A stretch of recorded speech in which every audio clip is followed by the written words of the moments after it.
इसमें विचार जो है ये बाधक है जी या सहायक है। वास्तव में सुरेश मोहन जी, जो कुछ भी प्रकृति ने अस्तित्व ने हमें दिया है वह सब हमारे लिए उपयोगी है, प्रकृति का उपहार है।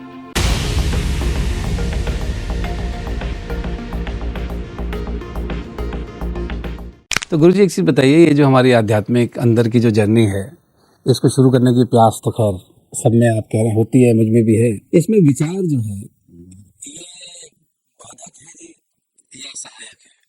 वास्तव में सुरेश मोहन जी, जो कुछ भी प्रकृति ने अस्तित्व ने हमें दिया है वह सब हमारे लिए उपयोगी है, प्रकृति का उपहार है।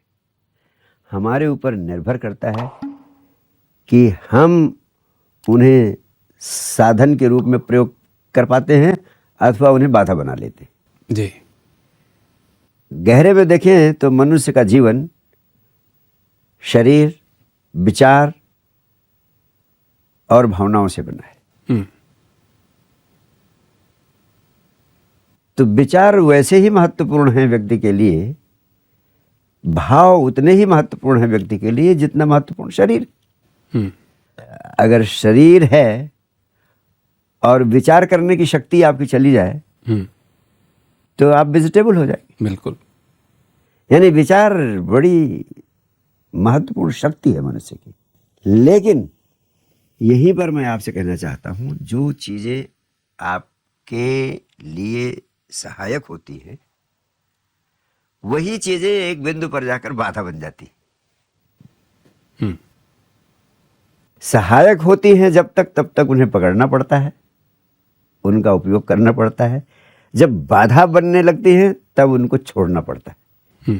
तो हर शक्ति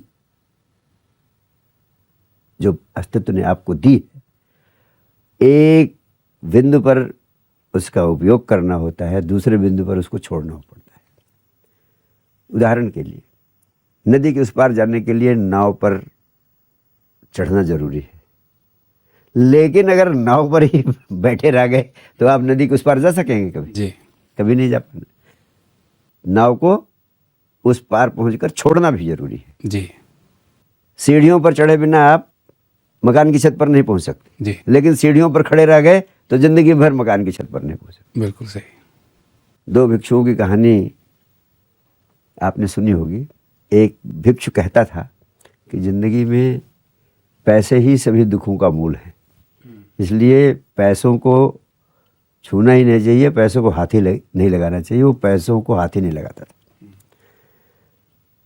दूसरा भिक्षु कहता था तुम नासमझ हो, अगर इस संसार में रहना है तो पैसे के बिना जीवन चल ही नहीं सकता। सही है। और दोनों में हमेशा विवाद होता रहता था। एक दिन उन्हें बाढ़ की छोटी सी नदी को पार करना था, तीर्थ यात्रा पर थे, तो नाव करना जरूरी हो गया। तो जिस भिक्षु के पास पैसे थे उसने पैसे दिए और दोनों मित्र पार हो गए। जिस भिक्षु के पास पैसे थे उसने कहा देखिए अब तो सिद्ध हो गया कि अगर पैसे ना होते तो हम नदी के उस पार नहीं जा सकते थे।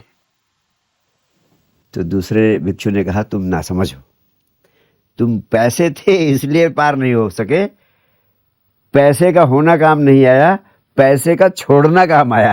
तुम पैसे छोड़ सके गुड वन। इसलिए तुम नदी पार कर सके। आपके मन में भी प्रश्न जाहिर है कि पैसे का होना नहीं, पैसे का छोड़ना काम आया। राइट। लेकिन यहीं पर मैं अपने हृदय का संदेश देना चाहता हूं कि पैसे तो तभी छोड़े जा सकते हैं जब हों। जब होंगे। बिल्कुल सही। पहले विचार शक्ति को जगाना और विचार शक्ति का प्रयोग करना जरूरी है, और फिर निर्विचारता की अवस्था में होना भी जरूरी है, ताकि आपके और आपकी आत्मा, जिसे कहते हैं स्वयं का अस्तित्व, आपके और आत्मा के बीच में जो बाधा है विचारों की, उसको हटाने के लिए निर्विचारता की अवस्था में होना भी अनिवार्य है। जी।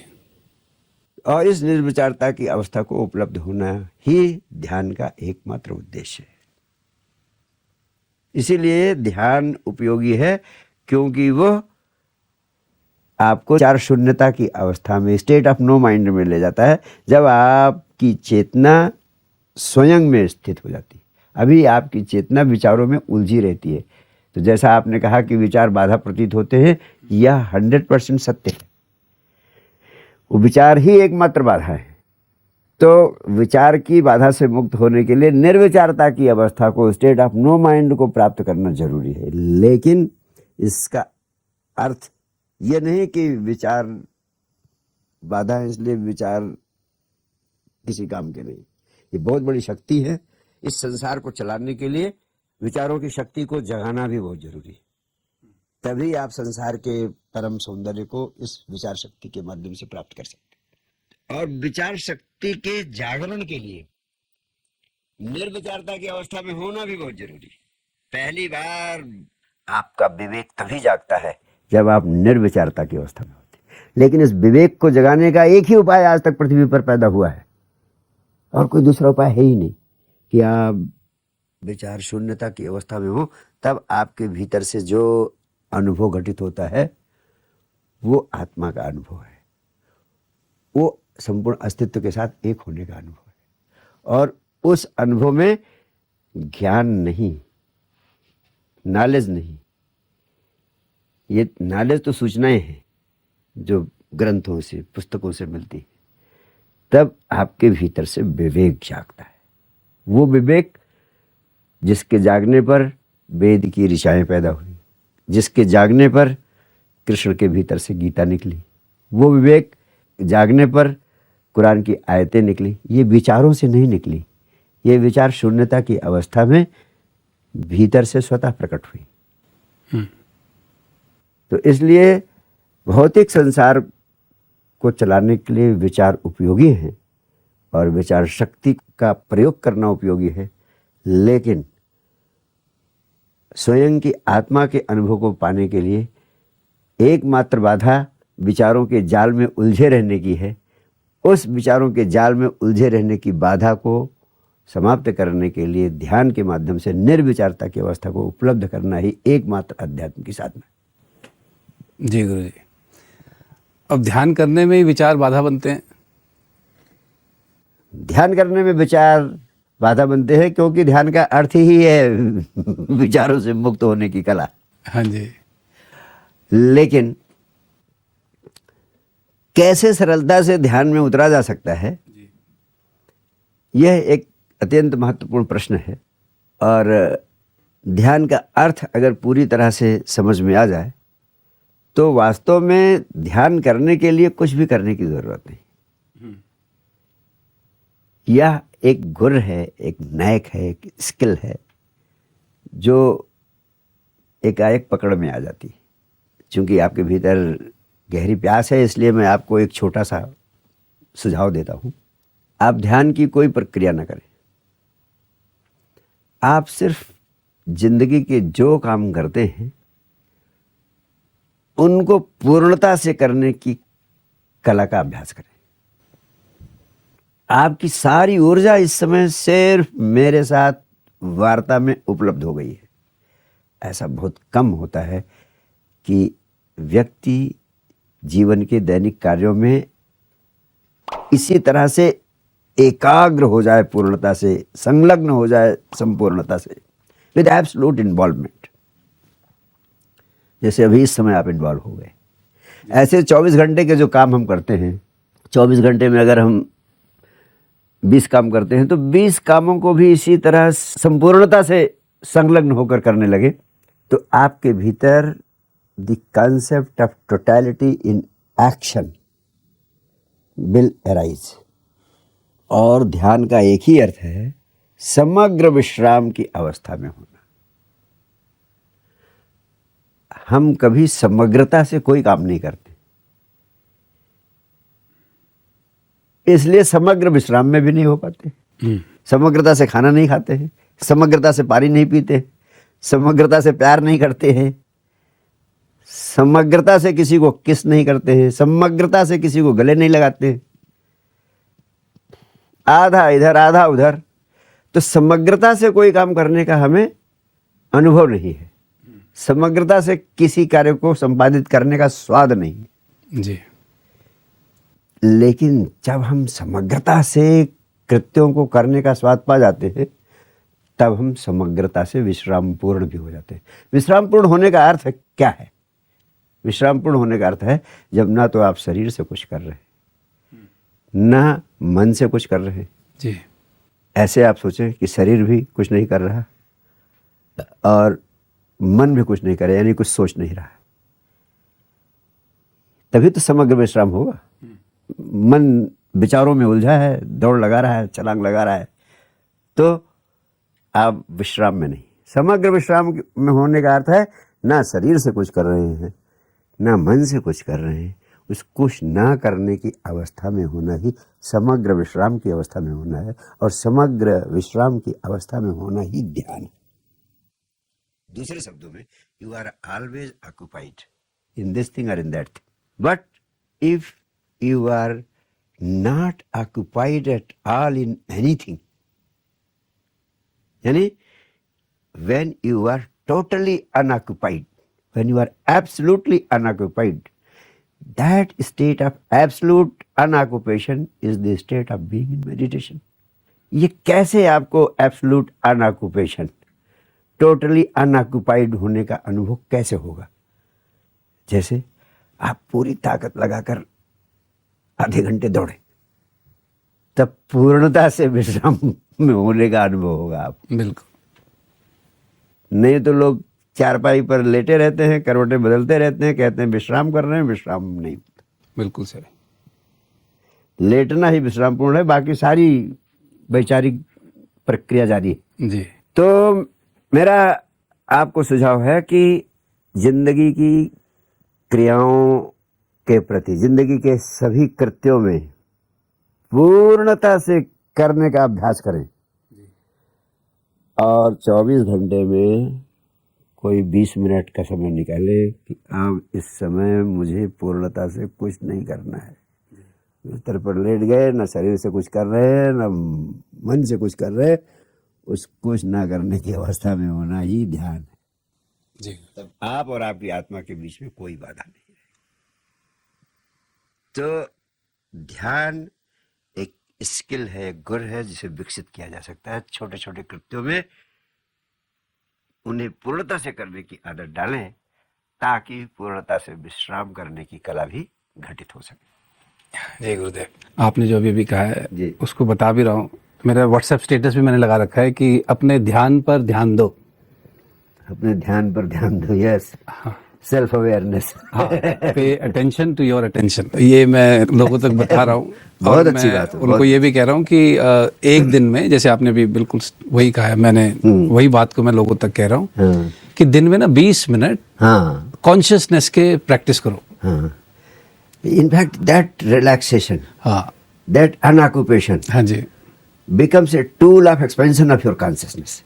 जब जितने समय आप अनऑक्युपाइड होते हैं, इन स्टेट ऑफ टोटल रिलैक्सेशन होते हैं, तो आपकी चेतना एकदम तेजी से एक्सपैंड करती है। जी, तो चेतना को एक्सपैंड करने का यही एकमात्र तरीका। एक दिन ऐसा आता है कि आप बातचीत करते हुए भी समग्र विश्राम में होने लगते हैं। जी, यानी at the centre of your being you are totally unoccupied, all activities are going on at the periphery only.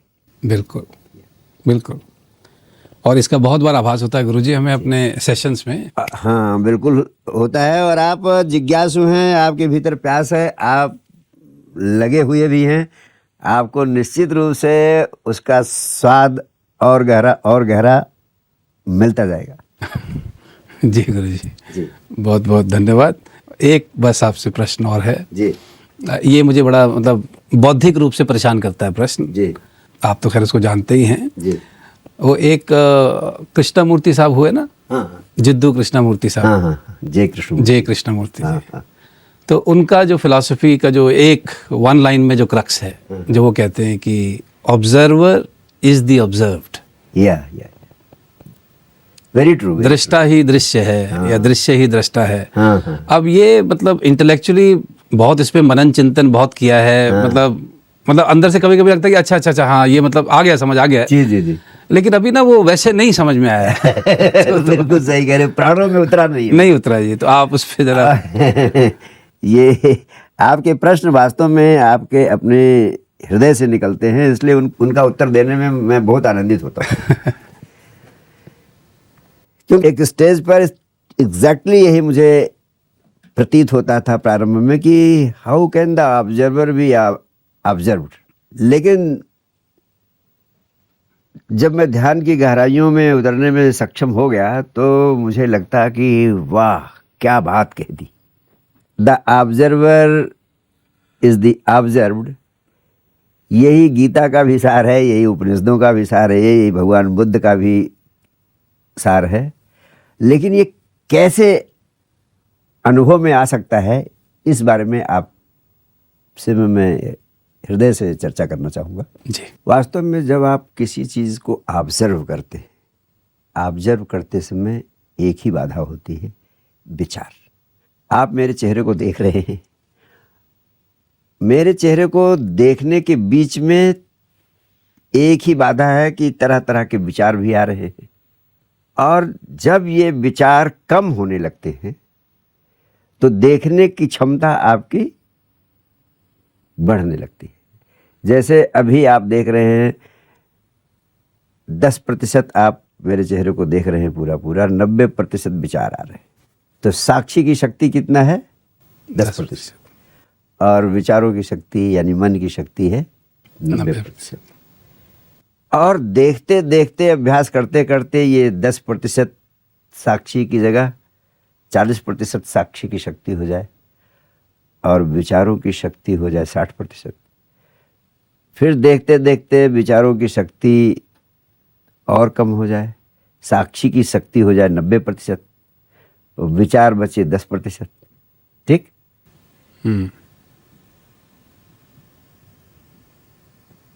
और जब यही विचार शून्य बन जाए तो साक्षी क्या हो गया? साक्षी 100% हो गया। जब 100% साक्षी हो गया तो ऑब्जर्वर और ऑब्जर्व्ड में कितनी दूरी रह गई? कोई दूरी नहीं रह गई।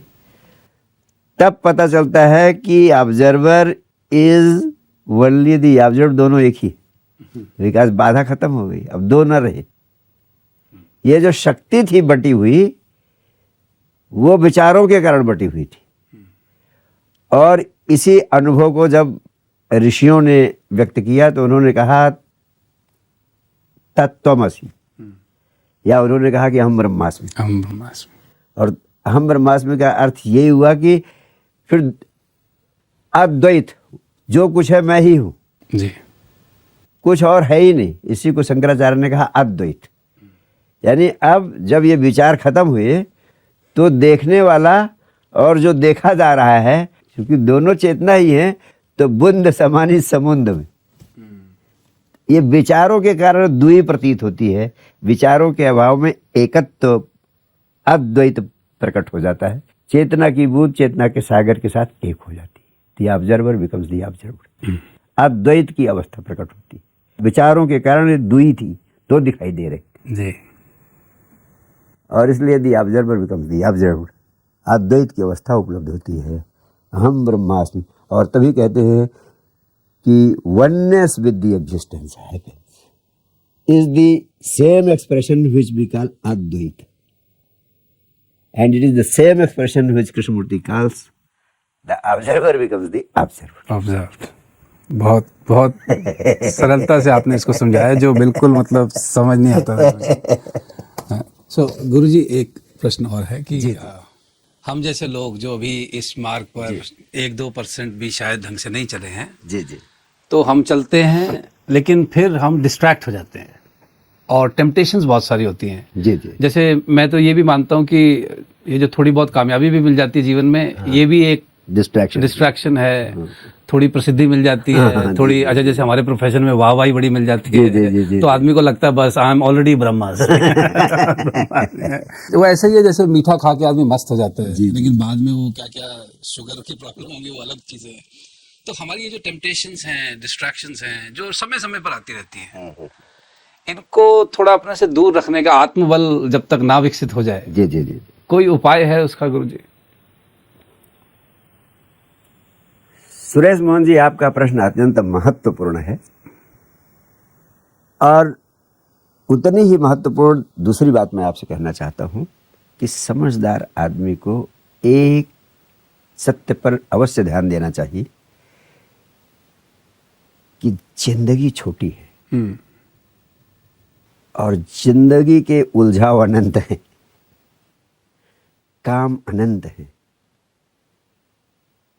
चुनौतियां अनंत हैं, और इतने सारे क्रियाकलाप जिनमें आदमी उलझ जाता है, उनकी कोई सीमा नहीं। इसलिए समझदार व्यक्ति वह है जो थोड़ा समय निकालकर ये तय कर ले, what are the essentials of life. अधिकांश लोग नॉन एसेंशियल्स ऑफ लाइफ में पूरा जीवन व्यतीत कर देते हैं, और मैं समझदार व्यक्ति उसी को कहता हूं जो जिंदगी के एसेंशियल्स ऑफ लाइफ को परिश्रम से तय कर लेता है, और फिर उन एसेंशियल्स ऑफ लाइफ में भी प्रायोरिटीज तय कर देता है, प्राथमिकताएं तय कर देता है कि कौन सी चीज मेरे लिए नंबर 1 इम्पोर्टेंस पे है, कौन चीज नंबर 2 इम्पोर्टेंस पे है, कौन चीज नंबर 3 इम्पोर्टेंस पर है। जब वास्तव में आप इस प्रक्रिया में जाएंगे, when you will make an effort to separate the essentials from the non essentials, and then when you will start prioritizing the essentials, you will find कि स्वयं पर ध्यान देना, स्वयं की चेतना को विकसित करना, स्वयं के आनंद को जगाना और इनर वर्क को महत्व देना आपकी पहली प्राथमिकता बन जाएगी। और उस इनर वर्क के लिए, उस आंतरिक विकास के लिए, उस स्वयं की खोज और स्वयं के आनंद को प्रकट करने के लिए जो कि पहला कार्य है, उसके लिए आप ध्यान की प्रक्रिया का अभ्यास अपनी जिंदगी की प्राथमिकता बनाएं, क्योंकि और कोई दूसरा उपाय नहीं। 24 घंटे में कम से कम आधे घंटे संजीवनी क्रिया के माध्यम से ध्यान की अवस्था में होने का अभ्यास करना, और जिंदगी के सभी कृत्यों को जो एसेंशियल्स ऑफ योर लाइफ है, उनको संपूर्णता से संपादित करने की कला का अभ्यास करना 24 घंटे। जी। और तीसरी बात, हर पल साक्षी भाव में जीना। ये 3 सूत्र देता हूं आपको, और ये तय कर लें कि जब आप हमने जिंदगी की प्राथमिकताएं निश्चित कर ली हैं, तो हर दिन की भी प्राथमिकता एक दिन पहले शाम को निर्धारित करने की आदत डालें। यानी आज शाम को यह तय कर लें कि कल सुबह उठने से लेकर बिस्तर पर जाने तक, रात तक 1 2 3 4 ये 4 काम करूंगा। पहले ये करूंगा, फिर ये करूंगा। कुछ दिन आप अभ्यास करेंगे, स्ट्रिक्टली उसको प्रैक्टिस करें, कुछ दिन में वो खेल बन जाएगा आपके लिए। जी। तो पहली प्राथमिकता को ध्यान कुशलता से निभाना, दूसरी प्राथमिकता को निभाना, तीसरी, सभी प्राथमिकताओं को निभाना, और फिर मैंने कहा आधे घंटे ध्यान, और फिर मैंने कहा 24 घंटे साक्षी भाव में जीना। साक्षी भाव में जीने का अर्थ है ऑब्जर्वेशन विदाउट जजमेंट। जिंदगी में सब कुछ हो रहा है, अगर आप सब कुछ देखते रहेंगे, ऑब्जर्व करते रहेंगे और जजमेंटल नहीं होंगे, तो आपकी जीवन ऊर्जा कहीं उलझेगी नहीं। जो कुछ हो रहा है सबके प्रति सर्व स्वीकार का भाव आ जाएगा। जी। तो साक्षी भाव में जीना सबसे बड़ा आध्यात्मिक कृत्य है। जी। और तीसरी बात मैंने कही, जो भी काम कर रहे हैं उसको पूर्णता से करें, ताकि विश्राम पूर्णता भी पूर्णता से संपन्न हो सके। और ये इसका अभ्यास हो जाएगा तो सारे डिस्ट्रैक्शन से समाप्त हो जाएंगे। अनावश्यक चीज़ें आपकी ऊर्जा को, आपको आकर्षित ही नहीं कर पाएंगी, क्योंकि आपने एसेंशियल्स को नॉन एसेंशियल्स से अलग कर दिया है, और एसेंशियल्स में भी प्राथमिकताएं निर्धारित कर दी।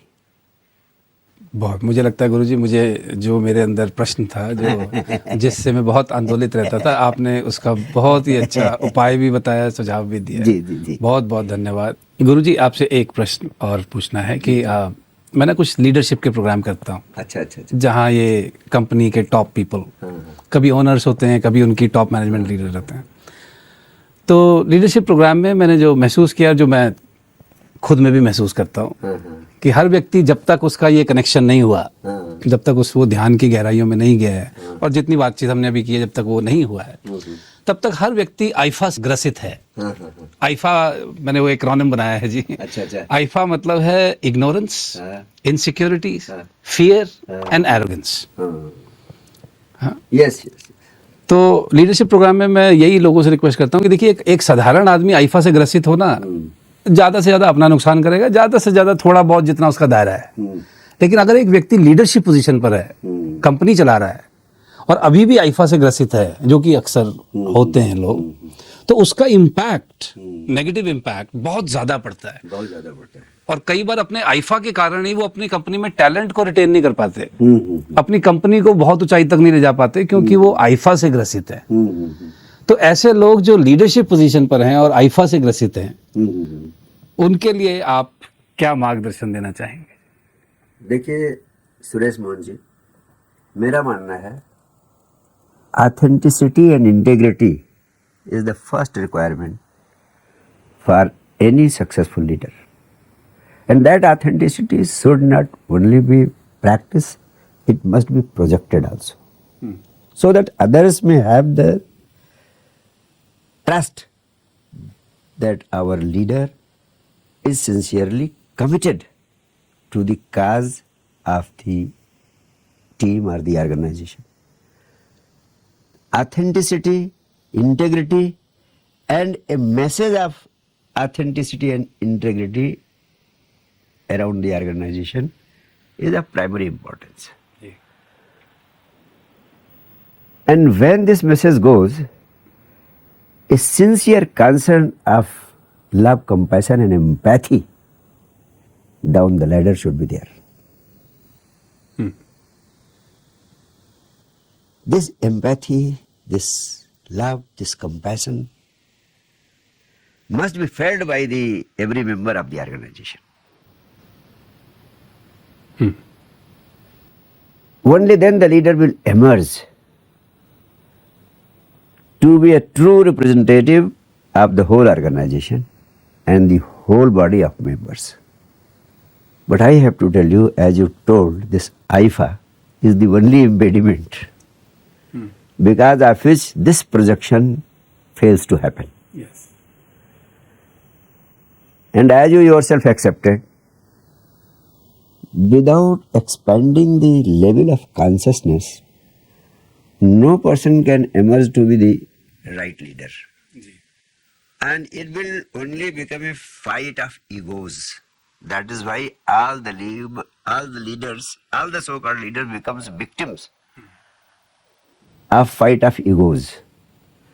And the whole organization suffers because of that. Now you are asking how to cultivate it. So, cultivating self-awareness, cultivating empathy, and taking life in such a way that their inner joy emerges. If the leader happens to be at peace with himself and joyful from within, only then he will be able to lead without any conflict and hatred. So as you yourself accepted, true leadership is a natural byproduct of conscious living, a natural byproduct of joy being experienced from within, a natural byproduct of inner integrity, a natural byproduct of inspiration which is there inside and which is also serving to inspire others. What I personally feel, the motivation of a leader is of paramount importance. He should remain motivated, and he can remain motivated only when he does not require pushes from outside. Absolutely. There are two types of action. One is motivated action, and the other is unmotivated action. 99% of the population is living through motivated action. Motivated action means everybody is doing something out of a goal. Just to meet that goal, everybody is doing this thing or that thing. The goal becomes important. But there is one possibility that action is there, but the action is unmotivated. It is not born out of any goal, not born out of any desire. The question arises, how can any action be without desire? How can any action be without any motive? Yep. But if a person is filled with energy and joy, that energy and joy itself is enough for putting him into action. Absolutely. For example, a small child, he has no goal, Yeah. nothing to achieve, energy is there, he is brimming with joy, and whatever he is doing, that becomes a play. Why he becomes unmotivated? Why his actions become unmotivated actions? Because he doesn't have goal. He is in the present moment. That is why he is with. Sometimes even you might have experienced that you are in the bathroom and a song has started coming out of you. Mm-hmm. No motive Yeah. to make others value it, but it comes out on its own. Yeah. The birds are singing. Yes. Yeah. Where energy is there, action is possible without motive. And that is why Lord Krishna says, let your action be unmotivated. And he says, action alone is thy concern, not its consequences. Karmadeva adhikaraste ma phalesu kadachan. Absolutely. When that spirit is cultivated, then absolute involvement with the action arises, and the concern about the consequences automatically drops down. When that concern drops down, something extraordinary happens. You gain energy to receive the fruits of your actions. Your actions done in an unmotivated way to get the results become so powerful that the consequences come on their own. And this is such a great mystery that I regard this message of Lord Krishna to be the core message for humanity to thrive, if humanity can imbibe it. And it can be imbibed, but it can be imbibed only when once you have tasted the fruits of meditation, and when you have got a glimpse, a taste of being in a state of no mind. Then you will experience the impact of unmotivated action, and in that moment you will find that all activities of your life have become just a joy, just a play, and you will emerge a prominent leader, as profound and prominent a leader as Lord Krishna. Thank you.